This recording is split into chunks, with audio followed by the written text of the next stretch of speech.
ഇന്ന് നമുക്കൊരു കള്ളപ്പം തയ്യാറാക്കാം. സാധാരണ നമ്മൾ ഈസ്റ്റൊക്കെ ചേർത്തിട്ട് കള്ളപ്പം തയ്യാറാക്കാറുണ്ട്. എന്നാൽ അതിൽ നിന്ന് വ്യത്യസ്തമായിട്ട് നാടൻ രീതിയിൽ പനങ്ങൾ ചേർത്തിട്ടാണ് നമ്മളിന്ന് കള്ളപ്പം തയ്യാറാക്കുന്നത്. അപ്പോൾ അതെങ്ങനെയാണ് തയ്യാറാക്കുന്നതെന്ന് കാണാം. കള്ളപ്പത്തിൽ അരച്ച് ചേർക്കാൻ വേണ്ടിയിട്ട് ഞാൻ അരമുറി തേങ്ങ ചിരകിയത് എടുത്തിട്ടുണ്ട്. ഇത് അത്യാവശ്യം വലുപ്പത്തിലുള്ള ഒരു തേങ്ങയാണ്. പിന്നെ നമുക്ക് ചുവന്നുള്ളി വേണം. ഞാനിപ്പോൾ ഒരു 4 ചുവന്നുള്ളി എടുത്തിട്ടുണ്ട്. അതുപോലെ തന്നെ 2 വെളുത്തുള്ളി, ഒരു അര ടീസ്പൂൺ ജീരകം എന്നിവ എടുത്തിട്ടുണ്ട്. അപ്പോൾ പിന്നെ നമുക്ക് വേണ്ടത് പച്ചരിയാണ്. ഞാനിപ്പോൾ 2 കപ്പ് പച്ചരി കുതിർത്തെടുത്തിട്ടുണ്ട്. ഇത് നമ്മളൊരു 4 മണിക്കൂർ കുതിർത്തെടുത്തതാണ്. പിന്നെ ഞാൻ 1 ഗ്ലാസ് കള്ളും എടുത്തിട്ടുണ്ട്. അപ്പോൾ ഇത്രയാണ് നമുക്ക് മെയിനായിട്ട് കള്ളപ്പം തയ്യാറാക്കാനായിട്ട് വേണ്ടത്. അപ്പോൾ ഞാനൊരു മിക്സിയുടെ കപ്പിലേക്ക് പച്ചരി കുറച്ചിട്ട് കൊടുത്തിട്ടുണ്ട്. ഇത് നമ്മൾ 2 ബാച്ചായിട്ടാണ് അരച്ചെടുക്കുന്നത്. അപ്പോൾ പച്ചരി ഞാനിപ്പോൾ മിക്സിയുടെ കപ്പിലേക്ക് ഇട്ട് കൊടുത്തു. അതിലേക്ക് നമ്മൾ കുറച്ച് വെള്ളവും കൂടി ചേർത്തിട്ട് നന്നായിട്ടൊന്ന് അരച്ചെടുക്കുന്നുണ്ട്. അപ്പോൾ വെള്ളം വളരെ കുറച്ച് മാത്രം ചേർത്താൽ മതി. അപ്പോൾ ഈ അരച്ചെടുത്തതിൽ നിന്ന് ഞാൻ ഒരു 2 തവി മാവ് മറ്റൊരു പാനിലേക്ക് എടുക്കുന്നുണ്ട്. ഇത് നമുക്കൊന്ന് കപ്പി കാച്ചാൻ വേണ്ടിയിട്ടുള്ളതാണ്. അപ്പോൾ ആദ്യം നമ്മൾ വെള്ളം ചേർത്തിട്ടാണ് ഈ മാവ് അരച്ചെടുത്തിരിക്കുന്നത്. അപ്പോൾ വെള്ളം ചേർത്ത് അരച്ചെടുത്തതിൽ നിന്ന് വേണം നമ്മൾ കപ്പി കാച്ചാൻ വേണ്ടിയിട്ട് എടുക്കാൻ വേണ്ടി. അപ്പോൾ ഞാൻ 2 തവി മാവ് ഒരു പാനിലേക്ക് എടുത്തു. ഇതിലേക്ക് നമ്മൾ ഒരു 3 തവി വെള്ളവും കൂടി ഒന്ന് ഒഴിച്ചു കൊടുക്കുന്നുണ്ട്. എന്നിട്ട് ഇത് നന്നായിട്ടൊന്ന് മിക്സ് ചെയ്തെടുക്കണം. അതിന് ശേഷം നമുക്കിത് സ്റ്റൗവിൽ വെച്ച് ഒന്ന് കുറുക്കിയെടുക്കണം. സ്റ്റൗ ഒരു മീഡിയം ഫ്ലെയിമിലിട്ടിട്ട് നന്നായിട്ട് ഇങ്ങനെ ഇളക്കി കൊടുത്തുകൊണ്ടേയിരിക്കണം. അപ്പോൾ ഇത് നന്നായിട്ട് തന്നെ ഒന്ന് കുറുകി വരും. അപ്പോൾ ഇതൊന്ന് കുറുകി വന്നു കഴിയുമ്പോഴേക്കും നമുക്ക് ഇതിൻ്റെ ഫ്ലെയിം ഓഫ് ചെയ്ത് കൊടുക്കാം. ഇപ്പോൾ നമ്മൾ കപ്പി കാച്ചി എടുത്തിട്ടുണ്ട്. ഇനി നമുക്ക് ഇതൊന്ന് തണുക്കാനായിട്ട് മാറ്റി വയ്ക്കാം. അതിനുശേഷം നമുക്ക് ബാക്കിയുള്ള പച്ചരിയും കൂടി ഒന്ന് അരച്ചെടുക്കണം. അപ്പോൾ ബാക്കി വന്നിട്ടുള്ള പച്ചരി ഞാൻ മിക്സിയുടെ കപ്പിലേക്ക് ഇട്ട് കൊടുത്തു. ഇത് നമ്മൾ കുറച്ച് കള്ളും കൂടി ചേർത്തിട്ടാണ് ഒന്ന് അരച്ചെടുക്കുന്നത്. അപ്പോൾ പച്ചരി നമ്മൾ കള്ളും കൂടി ചേർത്തിട്ട് അരച്ചെടുത്തിട്ടുണ്ട്. അതിനുശേഷം നമുക്ക് ബാക്കിയുള്ള പച്ചരിയും തേങ്ങയും എല്ലാം കൂടി വീണ്ടും ഇട്ട് കൊടുക്കാം. അപ്പോൾ പച്ചരി 2 ബാച്ചായിട്ട് നമ്മൾ അരച്ചെടുത്തു. ഇനി നമുക്ക് തേങ്ങയാണ് അരയ്ക്കാൻ വേണ്ടിയിട്ടുള്ളത്. അപ്പോൾ തേങ്ങയും ജീരകവും ചുവന്നുള്ളിയും വെളുത്തുള്ളിയും എല്ലാം ചേർത്തിട്ട് നമ്മൾ അരച്ചെടുക്കുന്നുണ്ട്. പിന്നെ ഈ തേങ്ങ അരച്ചെടുക്കുന്ന കൂടെ ഞാൻ ഇതിലേക്ക് ഒരു 2 സ്പൂൺ ചോറും കൂടി ഒന്ന് ചേർത്ത് കൊടുക്കുന്നുണ്ട്. അപ്പത്തിന് നല്ലൊരു മയം കിട്ടാൻ വേണ്ടിയിട്ടാണ് നമ്മളിതിലേക്ക് ചോറ് ചേർത്ത് കൊടുക്കുന്നത്. അതിനുശേഷം നമ്മൾ കപ്പി കാച്ചി കുറുക്കി വെച്ചിരുന്ന ആ ഒരു മാവും കൂടി ഒന്ന് ചേർത്ത് കൊടുത്തു. പിന്നെ ഞാനിതിലേക്ക് ഒരു 2 സ്പൂൺ പഞ്ചസാര ചേർത്ത് കൊടുത്തിട്ടുണ്ട്. പാകത്തിനുള്ള ഉപ്പും കൂടി ഒന്ന് ചേർത്ത് കൊടുത്തു. അപ്പോൾ ഇതെല്ലാം കൂടി ചേർത്തിട്ട് നമ്മൾ വീണ്ടും ഒന്ന് നന്നായിട്ട് അരച്ചെടുക്കണം. തേങ്ങയൊക്കെ നന്നായിട്ട് തന്നെ അരിഞ്ഞു വരണം. എന്നാൽ ചെറിയ തരികളുണ്ടെങ്കിലും കുഴപ്പമില്ല. നമ്മൾ വീണ്ടും തേങ്ങയൊക്കെ ഒന്ന് അരച്ചെടുത്തിട്ടുണ്ട്. ഇനി ഇതെല്ലാം കൂടി ചേർത്തിട്ട് നന്നായിട്ട് തന്നെ ഒന്ന് മിക്സ് ചെയ്തെടുക്കണം. ഈ തേങ്ങ അരച്ചെടുത്തത് നമ്മൾ കുറച്ച് കള്ളം ഒഴിച്ചിട്ടാണ്. അപ്പോൾ നമ്മൾ മൊത്തത്തിൽ 1 ഗ്ലാസ് കള്ളാണ് ഇതിന് വേണ്ടിയിട്ട് എടുത്തിട്ടുള്ളത്.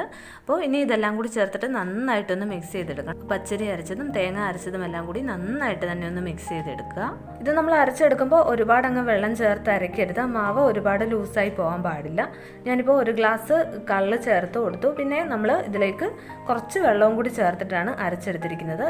മാവിൻ്റെ കൺസിസ്റ്റൻസി എന്ന് പറയുന്നത് ഈ ഒരു പാകത്തിനാണ്. അപ്പോൾ ഇനി ഇത് നമ്മളൊരു 8 മണിക്കൂർ മാറ്റി വയ്ക്കുന്നുണ്ട്. അപ്പോൾ ഇതാ നമ്മുടെ അപ്പത്തിനുള്ള മാവൊക്കെ നന്നായിട്ട് പൊളിച്ച് പൊങ്ങി വന്നിട്ടുണ്ട്. ഇത് ഞാൻ വേറൊരു പാത്രത്തിലേക്ക് മാറ്റിയിട്ടുണ്ടായിരുന്നു. അപ്പോൾ ഇതാ നന്നായിട്ട് തന്നെ പൊളിച്ച് പൊങ്ങി വന്നിട്ടുണ്ട്. ഞാനിപ്പോൾ ഇത് തവി കൊണ്ടൊന്ന് ഇളക്കി കൊടുക്കുകയാണ്. അപ്പോൾ കള്ളപ്പത്തിനുള്ള മാവ് ഇവിടെ റെഡി ആയിട്ടുണ്ട്. ഇത് നമ്മൾ 8 മണിക്കൂറാണ് വെച്ചിട്ടുണ്ടായിരുന്നത്. അപ്പോൾ 8 മണിക്കൂറിൽ കൂടുതലൊക്കെ ആയി കഴിഞ്ഞ് കഴിഞ്ഞാൽ ഇതങ്ങ് പുളിച്ച് പോകും. അപ്പോൾ അപ്പത്തിൻ്റെ ടേസ്റ്റ് മാറിപ്പോവും. അപ്പോൾ ഒരു 8 മണിക്കൂർ വെച്ചാൽ മാത്രം മതി. അപ്പം നമ്മുടെ മാവ് റെഡി ആയി കിട്ടും. പിന്നെ നമ്മളിതിൽ ഉപ്പൊക്കെ ചേർത്തിട്ടുണ്ടായിരുന്നു. അതുകൊണ്ട് തന്നെ ഉപ്പൊന്നും ചേർക്കേണ്ട ആവശ്യമില്ല. അപ്പോൾ ഇനി നമുക്ക് അപ്പം തയ്യാറാക്കാം. അതിനായിട്ട് പാൻ വെച്ച് പാൻ നന്നായിട്ട് ചൂടായി വന്നു കഴിയുമ്പോഴേക്കും നമ്മൾ 1 തവി മാവാണ് കോരി ഒഴിച്ചിരിക്കുന്നത്. എന്നിട്ട് ഇതിൽ ഹോൾസൊക്കെ ഒന്ന് വന്ന് തുടങ്ങുമ്പോഴേക്കും നമുക്ക് ഇതൊന്ന് മൂടി വെച്ച് കൊടുക്കാം. ഒരു 2 മിനിറ്റൊക്കെ നമ്മൾ മീഡിയം ഫ്ലെയിമിൽ വെച്ചിട്ട് ഒന്ന് മൂടി വെച്ച് കൊടുത്തു. അതിനുശേഷം ഇതൊന്ന് തിരിച്ചിട്ട് കൊടുത്തിട്ടുണ്ട്. വീണ്ടും നമ്മൾ ഇതൊന്നുകൂടി ഒന്ന് മൂടി വെച്ച് കൊടുക്കണം. അപ്പോൾ അപ്പത്തിൻ്റെ 2 സൈഡും വെന്ത് കിട്ടാൻ വേണ്ടിയിട്ടാണ് നമ്മൾ ഇതൊന്ന് മൂടി വെച്ച് കൊടുക്കുന്നത്. അപ്പോൾ ദാ നമ്മുടെ അപ്പം ഇവിടെ റെഡി ആയിട്ടുണ്ട്. അപ്പോൾ നല്ല ടേസ്റ്റി ആയിട്ടുള്ള ഒരു കള്ളപ്പമാണ്. അത് നാടൻ രീതിയിൽ നമ്മൾ കള്ളൊക്കെ ചേർത്തിട്ടാണ് ഇത് തയ്യാറാക്കിയിരിക്കുന്നത്. അപ്പോൾ നമ്മൾ മാവ് ഒഴിച്ചു കൊടുക്കുമ്പോൾ 1 തവി മാവ് മാത്രം ഒഴിച്ചു കൊടുത്താൽ മതി. അതിനുശേഷം നമ്മളിത് പരത്തി എടുക്കേണ്ട ആവശ്യമൊന്നുമില്ല. മാവ് 1 തവി ഒഴിച്ചു കൊടുത്തതിന് ശേഷം നമ്മൾ ഇതിൻ്റെ മുകളിൽ ഹോൾസൊക്കെ ഒന്ന് വന്ന് തുടങ്ങുമ്പോഴേക്കും ഇതൊന്ന് മൂടി വെച്ച് കൊടുക്കുക. അതിനുശേഷം ഒരു 1-2 മിനിറ്റൊക്കെ കഴിയുമ്പോഴേക്കും നമ്മൾ മൂടി തുറന്നിട്ട് ഇതൊന്ന് തിരിച്ചിട്ട് കൊടുക്കുക. അങ്ങനെ തിരിച്ച് മറിച്ചിട്ട് അപ്പം കുക്ക് ചെയ്തെടുക്കണം. അപ്പോൾ നമ്മുടെ അടുത്ത കള്ളപ്പവും റെഡി ആയിട്ടുണ്ട്. ഇത് നമ്മൾ ക്രിസ്മസിനൊക്കെ തയ്യാറാക്കുന്ന തനി നാടൻ രീതിയിൽ കള്ളൊക്കെ ഒഴിച്ചിട്ടുള്ള കള്ളപ്പമാണ്. പിന്നെ ഞാൻ കള്ളില്ലാതെ തേങ്ങാവെള്ളമൊക്കെ ചേർത്തിട്ട് തയ്യാറാക്കിയിട്ടുള്ള ഒരു കള്ളപ്പത്തിൻ്റെ വീഡിയോ ഓൾറെഡി അപ്ലോഡ് ചെയ്തിട്ടുണ്ടായിരുന്നു. അപ്പോൾ ആ വീഡിയോ കാണാത്തവരാണെന്നുണ്ടെങ്കിൽ ആ വീഡിയോയും കൂടി ഒന്ന് കണ്ടു നോക്കുക. അപ്പോൾ അതിൽ നമ്മൾ കള്ളൊന്നും ചേർക്കാതെയാണ് കള്ളപ്പം തയ്യാറാക്കിയിരിക്കുന്നത്. അപ്പോൾ ഇനി നമ്മൾ കള്ളപ്പത്തിൻ്റെ കൂടെ കഴിക്കാൻ വേണ്ടിയിട്ട് ബീഫ് മപ്പാസ് ആണ് തയ്യാറാക്കുന്നത്. അതിനായിട്ട് ഞാൻ ഒരു പാൻ വെച്ച് കൊടുത്തിട്ടുണ്ട്. അതിലേക്ക് നമ്മൾ 1 ടേബിൾ സ്പൂണോളം വെളിച്ചെണ്ണ ഒഴിച്ചു കൊടുത്തു. എണ്ണയൊന്ന് ചൂടായി വന്നു കഴിയുമ്പോഴേക്കും നമ്മളിതിലേക്ക് ഒരു കറുവാപ്പട്ട, കുറച്ച് തക്കോലം, 2-3 ഗ്രാമ്പു, 2 ഏലയ്ക്ക ഇത്രയൊക്കെ ഒന്ന് ഇട്ട് കൊടുത്തിട്ടുണ്ട്. അപ്പോൾ ഇനി ഇതെല്ലാം കൂടി നന്നായിട്ടൊന്ന് മൂപ്പിച്ചെടുക്കുക.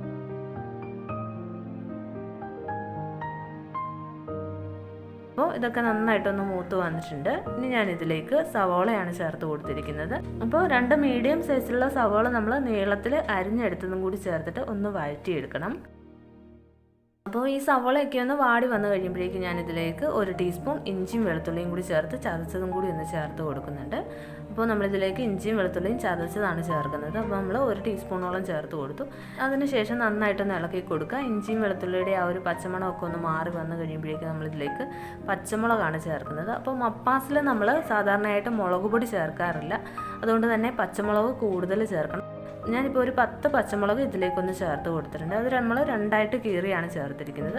പിന്നെ നമ്മൾ 1 തണ്ട് കറിവേപ്പിലയും കൂടി ചേർത്തു. ഇനി ഇത് നന്നായിട്ടൊന്ന് വഴറ്റിയെടുക്കുക.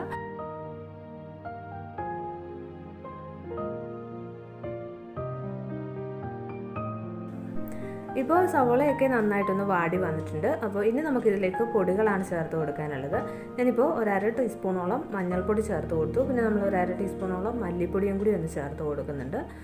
അപ്പോൾ മപ്പാസ് തയ്യാറാക്കുമ്പോൾ അതിലേക്ക് ഒരുപാട് പൊടികളൊന്നും വേണ്ട. അപ്പോൾ ഇത്രയും മാത്രം മതി. അപ്പോൾ ഇത് രണ്ടും ചേർത്ത് നന്നായിട്ടൊന്ന് ഇളക്കി കൊടുത്തു. അതിനുശേഷം നമ്മളിതിലേക്ക് കുരുമുളക് പൊടിയാണ് ചേർക്കുന്നത്.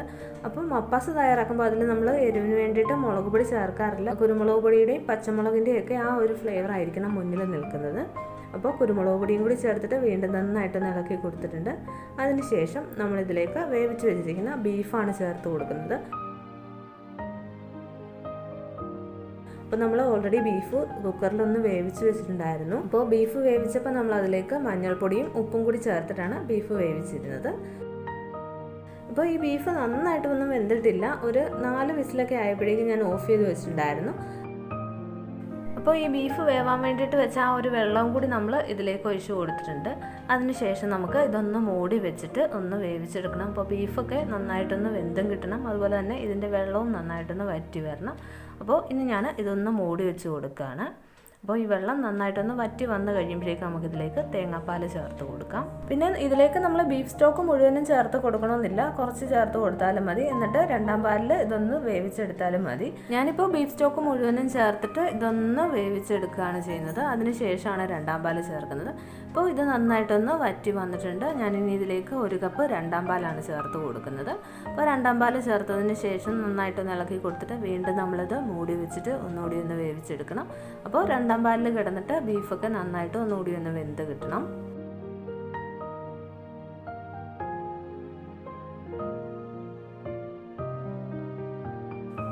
അപ്പോൾ ഇത് നമ്മൾ മൂടി വെച്ചിട്ട് തന്നെ നന്നായിട്ടൊന്ന് വേവിച്ചെടുക്കണം. അപ്പോൾ നന്നായിട്ട് തിളച്ച് ഇതിൻ്റെ ആ ഒരു ചാറൊക്കെ നന്നായിട്ടൊന്ന് വറ്റി കുറുകി വരുന്നത് വരെ നമ്മളിത് മൂടി വെച്ച് കൊടുക്കണം.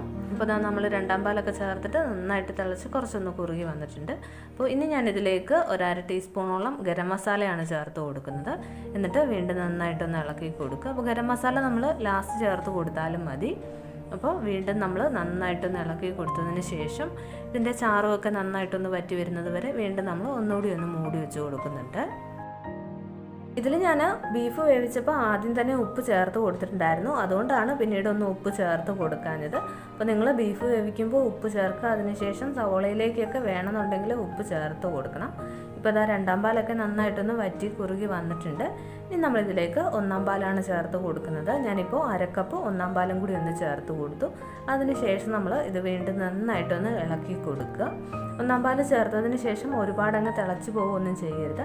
അതുകൊണ്ട് തന്നെ നമ്മൾ നന്നായിട്ടൊന്ന് ഇളക്കി കൊടുക്കുക. അതിനുശേഷം ഫ്ലെയിം നമ്മൾ കുറച്ച് വെച്ച് ഈ 1ാം പാൽ ഒന്ന് ചൂടായി വന്നു കഴിയുമ്പോഴേക്കും തന്നെ നമുക്ക് ഇതിൻ്റെ ഫ്ലെയിം ഓഫ് ചെയ്ത് കൊടുക്കാം. അപ്പോൾ തിളച്ച് പോയി കഴിഞ്ഞാൽ കറിയുടെ ആ ഒരു ടേസ്റ്റൊക്കെ അങ്ങ് പോവും. അപ്പോൾ അതാ 1ാം പാൽ ചേർത്ത് കഴിഞ്ഞിട്ട് തിളയൊന്ന് വന്ന് തുടങ്ങിയിട്ടുണ്ട്. അപ്പോൾ ഇനി നമുക്ക് ഇതിൻ്റെ ഫ്ലെയിം ഓഫ് ചെയ്ത് കൊടുക്കാം. അപ്പോൾ ദാ ഇത്രയേ ഉള്ളൂ, നമ്മുടെ ബീഫ് മപ്പാസ് ഇവിടെ റെഡി ആയിട്ടുണ്ട്. നല്ല കുറുകിയ ചാറോട് കൂടി തന്നെ നല്ല ടേസ്റ്റി ആയിട്ടുള്ള ഒരു ബീഫ് മപ്പാസാണ്. പിന്നെ ഈ മപ്പാസൊക്കെ തണുത്ത് കഴിയുമ്പോഴേക്കും കുറച്ചും കൂടി ഒന്ന് കുറുകി വരും. അപ്പോൾ ആ ഒരു പാകം നോക്കിയിട്ട് മാത്രം നമ്മൾ രണ്ടാം പാല് തിളച്ചൊന്ന് വറ്റി വന്നു കഴിയുമ്പോഴേക്കും ഒന്നാം പാല് ചേർത്ത് കൊടുക്കുക. അപ്പോൾ നമ്മുടെ നല്ല ടേസ്റ്റി ആയിട്ടുള്ള ബീഫ് മപ്പാസ് റെഡി ആയിട്ടുണ്ട്. ഞാൻ ഇനി ഇതിലേക്ക് കടുക് താളിച്ചാണ് ഒഴിച്ചു കൊടുത്തിരിക്കുന്നത്. അപ്പോൾ കടുക് താളിച്ച് ഒഴിക്കാൻ വേണ്ടിയിട്ട് നമ്മൾ പാൻ ചൂടാക്കുക, പാനിലേക്ക് വെളിച്ചെണ്ണ ഒഴിച്ച് കൊടുക്കുക. എണ്ണ നന്നായിട്ട് ചൂടായി കഴിയുമ്പോഴേക്കും കടുക് ഇട്ട് കൊടുക്കുക. കടുകൊക്കെ പൊട്ടി കഴിയുമ്പോഴേക്കും ചെറിയുള്ളിയും കറിവേപ്പിലയും കൂടി ഇട്ട് കൊടുക്കുക. അത് നന്നായിട്ട് മൂത്ത് വന്നു കഴിയുമ്പോഴേക്കും നമ്മുടെ കറിയിലേക്ക് ഒഴിച്ച് കൊടുക്കുക. അപ്പോൾ ഇത്രയേ ഉള്ളൂ, നമ്മുടെ ബീഫ് മപ്പാസ് റെഡി ആയിട്ടുണ്ട്. അപ്പത്തിൻ്റെ കൂടെയും പാലപ്പത്തിൻ്റെ കൂടെയൊക്കെ കഴിക്കാൻ നല്ല ടേസ്റ്റി ആയിട്ടുള്ളൊരു കറിയാണ്. അതുപോലെ തന്നെ ചോറിൻ്റെ കൂടെ കഴിക്കാനും നല്ല ടേസ്റ്റിയാണ്.